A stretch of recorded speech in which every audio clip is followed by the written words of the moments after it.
Alright YouTube, so we are back of course with some Final Fantasy VII Remake content. We did not upload it yesterday because I was working on my car pretty much all day. By the time I got done, I was like, you know what? Let's just do a video tomorrow. So either way, here we are today. We're going to talk about a couple things. For one, Sony pulling out of PAX East, and of course the videos we got of the Summon DLCs, like the little bit of gameplay we got for each of them.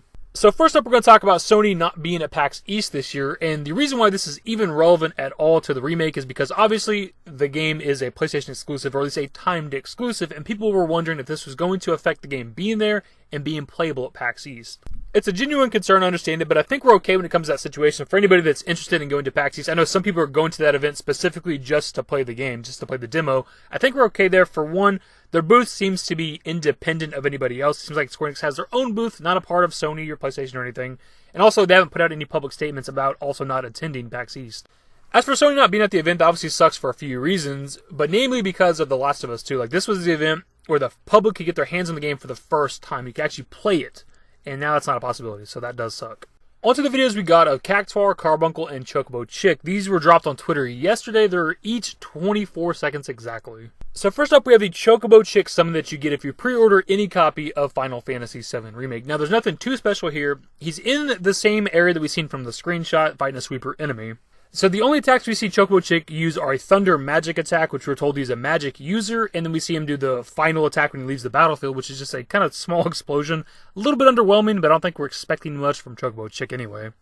Some other things worth pointing out is that Cloud has the same HP as he does in the screenshot, the 1326 max HP, same thing as the Ifrit fight that we've seen takes place in the exact same location. Speaking of the location itself, the other day we did a video looking at some proof that we should be getting the summons pretty early, and I had the Real Nanaki comment on the video saying that that stadium looks like a developer room to just kind of show off the summons, but it's actually not. It's a location where we have a run-in with Rosh. So I want to point out that it is an actual location from the game where we're going to have story and a boss battle and all kinds of other things. And I still stand by what I said in that video based on the stats that we have in now the gameplay, but also the screenshots, that we should be getting summons somewhat early, because the stats, the way they line up, we should be getting Ifrit and Chocobo Chick, and if we have Chocobo Chick, we should be having Cactuar and Carbuncle, since they're also DLC summons. We should be having summons sometime after the first bombing mission, potentially, but also sometime before the second Mako reactor from the original game. Something else worth mentioning that I've seen some people point out is that the Chocobo Chick is using a Thunder spell against this robot, which it should be weak to based on how the original game was. And then maybe Chocobo Chick uses magic based on whatever the enemy is weak to, which is a decent observation. As of right now, we have no idea what other spells Chocobo Chick might have, but assuming he has some other low-level magic, he'd probably have like fire and ice. And also, as of right now, we have no idea how leveling up summon material is going to work, but maybe if we level up Chocobo Chick, he can learn other magic like Thundara or Thundaga. Next up, we have the Carbuncle summon, which the fight's the same, the area is the same, the stats are the same. We see him use one spell, and then whenever he goes to leave the battlefield, his final attack is a spell that heals everybody. And as for the spell we're seeing him cast in the gameplay, I'm not entirely sure what it is. My guess is either Shell or Protect, because in the screenshot we see him using an attack that's exactly the same, just a different color. And obviously Protect and Shell, or Barrier and Barrier, depending on what they want to call it, in the remake, are very, very similar in what they do. They reduce the damage from physical attacks and magic attacks respectively, so I can see their animations looking the same, just different colors. But it could be maybe Reflect. It could be a lot of different things from the original game. Something else I've seen other people point out is that there's a timer of sorts on the boost that you get from Carbuncle, which isn't really a surprise. I don't know of any other Final Fantasy game at all where you do Shell, Protect, Haste, anything like that, and it lasts permanently for the entirety of the battle. But it's worth pointing out, I guess. So when it comes to Carbuncle, I like what he does. He comes out, gives supporting spells to everybody, whether it be Shell, Protect, Reflect, Haste, whatever it might be. And then also whenever he leaves the battlefield, he gives everybody a nice little heal. The only thing I'm not sure of right now is whether or not he comes out and fights alongside us and actually dishes out some damage. This was a bit of a concern I talked about in the past, where I assumed Chocobo Chick and Cactuar would be doing damage, but traditionally when it comes to Carbuncle in the past, he's just been a support summon, right? He doesn't come out and do damage while also giving us Shell and Protect. He usually just does supportive magic. But this is a very different game where the summons come out and fight alongside us, and they're on the battlefield with us for an extended period of time. So I'm assuming he does damage, but we just haven't seen that yet.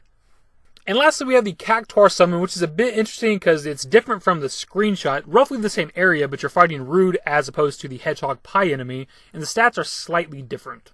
But it's not that big of a discrepancy. The stat difference seems like it's a one level up that Cloud has received, but the 1926 max HP is the same health Cloud had in the Rude fight from the Tokyo Game Show trailer.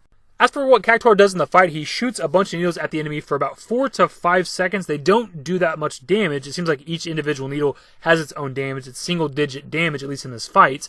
but he does it for about, again, 4 to 5 seconds, so it actually does quite a bit of damage over that time frame, somewhere around the 200 to 300 range. As for the attack he does when he leaves the fight, it's a very similar style of attack where he shoots a bunch of needles, a bunch of small damage over a couple of seconds, but he does more damage, double digits, like a lot of 9s, 10s, and 11s. But the obvious difference here is he's shooting needles outwards 360 degrees, but also upwards, so he's going to be shooting enemies in kind of a dome almost. But this should affect most enemies in a fight depending on the area that y'all are fighting in, as long as it's not too big. So as for Cactuar, my thoughts on it, he seems okay, nothing too crazy. It's weird because his finishing attack, while it's doing more damage per needle, it seems to do maybe around the same damage, maybe slightly more or less, because it doesn't last as long. His normal attack does about 4 to 5 seconds of just constant needles, whereas that final attack lasts about 3 seconds. But again, it's affecting more of an area as opposed to a single target.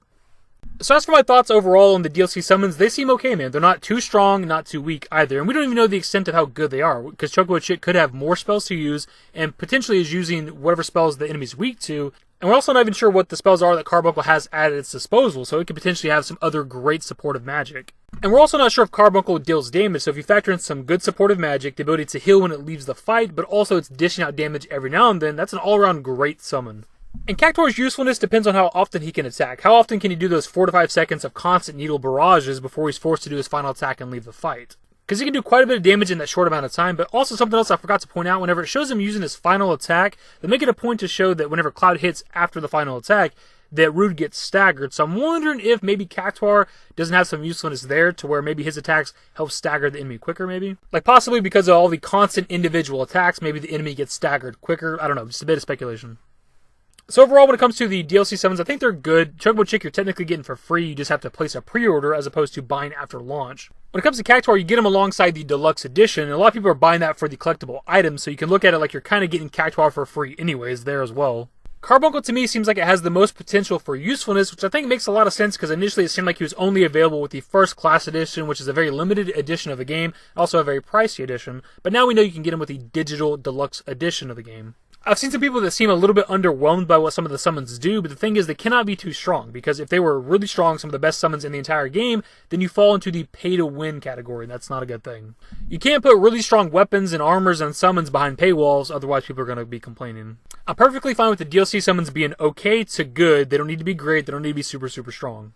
Anyways, this video is much longer than I thought it was going to be since they're really, really short clips, so we're just going to kind of wrap it up. What are your thoughts on the DLC summons now that we have a bit of gameplay? What are some of the other spells you think Chocobo Chick might have and Carbuncle? And do you think there's anything special or unique about Cactuar? Is he going to do something else besides just shoot needles? And also, we'll just throw this out there. Which edition of the game did you buy? Leave your thoughts and more in the comment section below. Hopefully you guys enjoyed the video. If you did, give it a thumbs up. Subscribe to the channel if you guys are new and want to stay updated with more Final Fantasy VII Remake content. Turn on my notifications. Follow me on Twitter at @dashingdavid. I'm a Discord. Links to my social networks are in the description and in the outro. Later, guys. Or at least less like a child, give me serenity. Or at least just peace of mind, get me closer. Or at least the phone.